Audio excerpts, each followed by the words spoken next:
2024년 10월 18일 금요일 새벽 기도에 오신 성도님들을 주님의 이름으로 환영합니다. 오늘 우리에게 주시는 하나님의 말씀은 예레미야애가 2장 1절로부터 10절까지의 말씀입니다. 제가 가진 성경 구약성경 1144면에 있는 예레미야애가 2장 1절로부터 10절까지의 하나님의 말씀을 제가 봉독하겠습니다. 슬프다, 주께서 어찌 그리 진노하사 딸 시온을 구름으로 덮으셨는가. 이스라엘의 아름다움을 하늘에서 땅에 던지셨으며 그의 진노의 날에 그의 발판을 기억하지 아니하셨도다. 주께서 야곱의 모든 거처들을 삼키시고 긍휼히 여기지 아니하셨으며 노아사 딸 유다의 견고한 성체들을 허물어 땅에 엎으시고 나라와 그 지도자들을 욕되게 하셨도다. 맹렬한 진노로 이스라엘의 모든 뿔을 자르셨으며 원수 앞에서 그의 오른손을 뒤로 거두어 들이시고 맹렬한 불이 사방으로 불사름같이 야곱을 불사르셨도다.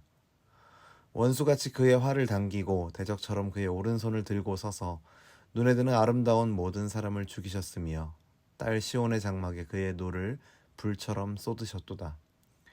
주께서 원수같이 되어 이스라엘을 삼키셨으며 그 모든 궁궐들을 삼키셨고 견고한 성들을 무너뜨리사 딸 유다의 근심과 애통을 더하셨도다. 주께서 그의 초막을 동산처럼 헐어버리시며 그의 절기를 폐하셨도다. 여호와께서 시온에서 절기와 안식일을 잊어버리게 하시며 그가 진노하사 왕과 제사장을 멸시하셨도다. 여호와께서 또 자기 제단을 버리시며 자기 성소를 미워하시며 궁전의 성벽들을 원수의 손에 넘기셨음에 그들이 여호와의 전에서 떠들기를 절기의 날과 같이 하였도다. 여호와께서 딸 시온의 성벽을 헐기로 결심하시고 줄을 띠고 무너뜨리는 일에서 손을 거두지 아니하사 성벽과 성곽으로 통곡하게 하셨음에 그들이 함께 쇠하였도다. 성문이 땅에 묻히며 빗장이 부서져 파괴되고 왕과 지도자들이 율법 없는 이방인들 가운데 있으며 그 성의 선지자들은 여호와의 묵시를 받지 못하는도다. 딸 시온의 장로들이 땅에 앉아 잠잠하고 티끌을 머리에 덮어쓰고 굵은 배를 허리에 둘렀으며 예루살렘 처녀들은 머리를 땅에 숙였도다. 아멘.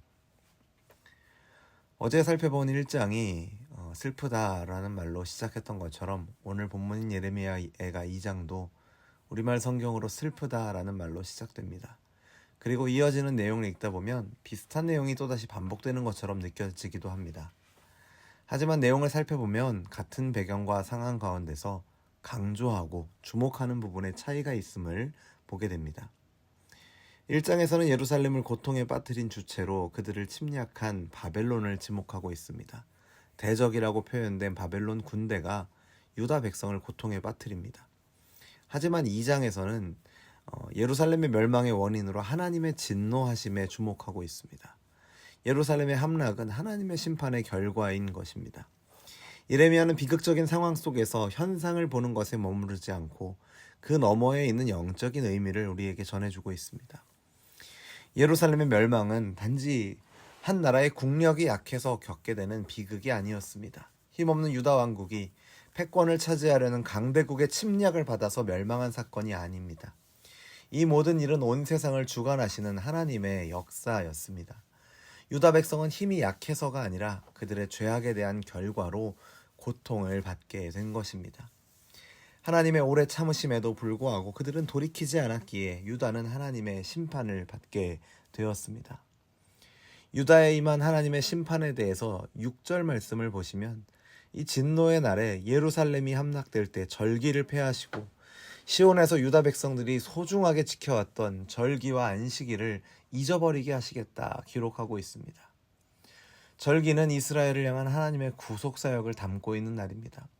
유다 백성들은 이 절기를 지키면서 그들을 구원하신 하나님을 기억했고 그 하나님이 함께 계셔서 그들을 구원하실 것이라는 확신을 가졌습니다. 또한 안식일은 이스라엘 백성이 믿는 하나님이 어떤 분이신지 기억하는 날입니다. 하나님께서 세상을 창조하신 사역으로부터 시작된 이 날을 지킴으로 이스라엘 백성들은 창조주 하나님을 고백하며 기억했습니다. 이스라엘 백성들에게 절기와 안식일을 지키는 것은 하나님이 이스라엘과 특별한 관계를 맺고 계심을 보여주는 것이었습니다. 동시에 그들이 하나님 앞에서 구별된 백성으로 살아야 한다는 것을 일깨워주는 것이었습니다. 하지만 유다 백성들은 어떻습니까? 이러한 절기와 안식일의 정신을 잊고 살았습니다. 우상을 숭배했죠.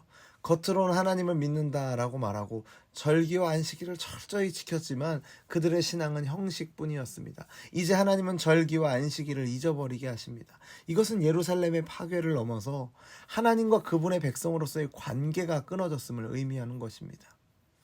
우리가 하나님이 어떠한 분이신가 묘사할 때 가장 많이 사용하는 표현은 사랑의 하나님입니다. 우리 하나님은 사랑이 풍성하신 하나님, 아니 풍성하신 정도가 아니라 무한한 사랑이 하나님께 있고 성경은 하나님은 사랑이시라 말합니다. 그 사랑을 힘입어 우리가 죄사함 받고 구원받은 하나님의 자녀로 살아갈 수 있는 것이죠.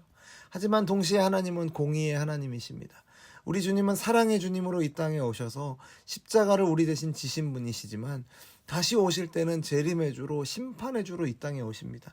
그날에는 죄에 대한 하나님의 심판이 분명하게 있다는 것을, 공의의 하나님의 심판이 분명하게 있다는 것을 성경은 끊임없이 이야기하고 있습니다. 하나님이 심판하시는 날, 곧 진노의 날이 되면 하나님은 더는 어떠한 긍휼도 품지 않으십니다. 감당할 수 없는 하나님의 진노가 모든 죄인에게 쏟아지는 것입니다. 그 앞에서 막을 수 있는 것은 아무것도 없습니다. 그 진노를 막을 수 있는 것은 아무것도 없습니다. 그날이 되면 죄인은 하나님의 심판 앞에서 두려워하고 애통하는 것 외에는 아무것도 할 수 없습니다. 이것이 하나님의 심판입니다. 하나님의 백성인 우리는 분명히 마지막 때가 있음을 기억하며 죄의 문제에 대해서 심각하게 여겨야 합니다. 단순히 윤리의 문제가 아닙니다. 하나님의 기준에 맞지 않는 모든 것이 죄이고 이것은 바로 하나님에 대한 반역, 하나님에 대한 불순종입니다. 오늘 본문을 통해서 보게 되는 하나님의 모습은 진노의 날에 죄에 대해서 긍휼이 없이 심판하시는 하나님의 모습입니다. 하나님의 심판이 임하는 순간까지 예루살렘 성전에서는 제사가 드려지고 있었습니다. 유다 백성들은 여전히 안식일과 절기를 지키고 있었습니다. 그러나 그들의 행위는 하나님을 향한 믿음의 고백이 아니었습니다. 그들은 단지 자신의 안전을 보장받고 싶었을 뿐입니다. 하나님을 섬기는 마음 없이 이기적인 목적으로 행하는 이 종교 행위는 우상을 섬기는 것과 다름없었습니다. 진실하고 거룩한 삶이 없는 종교 의식은 하나님 앞에서 가증스럽고 혐오스러운 것에 불과했던 것이죠. 우리에게도 마찬가지입니다. 진실한 믿음이 없이 하는 기도는 주문과 같습니다. 믿음의 고백이 없이 드리는 큰 액수의 헌금은 진심이 담겨있는 과부의 적은 헌금보다 못하다라는 것이 성경의 가르침입니다. 형식적으로 자리만 지키는 예배는 하나님을 기쁘시게 하는 예배가 아닙니다. 단지 참석한 사람 본인의 자기 만족만 있을 뿐입니다. 참된 예배는 형식에 있지 않고 진실한 고백과 삶에 있음을 우리는 기억해야 합니다. 하나님이 진노하시는 그날에는 긍휼 없는 심판이 임합니다. 아무리 견고한 요새도 거창한 종교적 형식도 하나님의 심판을 막을 수 없습니다. 하나님께서 원수같이 되어서 그 이스라엘을 삼키셨던 것처럼 우리 역시도 삼켜지게 될 것입니다. 하나님의 심판 앞에서 우리는 자유로울 수 없는 존재임을 기억해야 합니다. 본문에서 보게 되는 이 유다 백성의 비참한 모습이 사실 저와 여러분의 모습이었습니다. 하지만 십자가의 은혜로 하나님의 긍휼을 얻었습니다. 예수님의 십자가로 말미암아 우리를 의롭게 여겨주신 것입니다. 우리에게 허락된 유일한 살 길은 우리 죄를 대속하신 예수 그리스도밖에 없습니다. 예수님의 십자가 죽음을 통해 죄인이 의롭다 여김을 받은 것은 전적인 은혜입니다. 이것이 바로 우리에게 주신 하나님의 은혜입니다. 하나님께서 값없이 주신 이 값진 십자가의 은혜를 기억하며 감사와 감격으로 살아가시는 저와 여러분 되기를 간절히 소원합니다. 하나님의 진노의 순간에도 유다 백성들은 형식적인 자기중심적인 종교 행위로 자기 위안을 삼고 있었던 것을 보면서 오늘 우리의 신앙생활도 그렇지 않은가 돌아보는 은혜가 있기를 바랍니다. 형식적인 종교인이 아니라 내가 믿는다고 하는 분이 내 삶에 전혀 아무 영향 끼치지 못하는 그런 말뿐인 종교인이 아니라 내가 주님으로 고백하는 분과 함께 죽고 그분 안에서 얻은 새 생명으로 아름다운 열매를 맺는 그분을 닮아가는 참된 하나님의 백성으로 이 땅을 살아가시는 저와 여러분 되기를 주님의 이름으로 축원합니다. 기도하겠습니다. 하나님 아버지, 오늘도 우리를 말씀으로 먹이시고 인도하여 주심을 감사드립니다. 끊임없는 회개의 촉구에도 불구하고 회개하지 않은 이 유다, 형식만 남은 종교 집단이 되어버린 그들의 모습이 사실 오늘 우리의 모습임을 고백합니다. 우리도 다 죄인이며 회개하지 않고는 예수 그리스도의 십자가 없이는 죄와 허물로 인해 하나님의 진노하심 앞에 죽을 수밖에 없는 존재임을 고백합니다. 유다 백성들에게 임했던 심판의 날이 있는 것처럼 오늘 우리에게도 최후의 심판의 날이 기다리고 있음을 잊지 않게 하여 주옵소서. 그날 영원한 지옥의 형벌로 하나님의 진노를 당해야 할 우리를 위해서 예수 그리스도의 십자가 은혜로 그 귀하신 보배 피를 흘려서 우리에게 값없이 주신 구원의 은혜를 기억하며 감사하기를 원합니다. 그 은혜를 잊지 않고 늘 감격하며 감사하며 살아가는 우리가 되게 하여 주옵소서.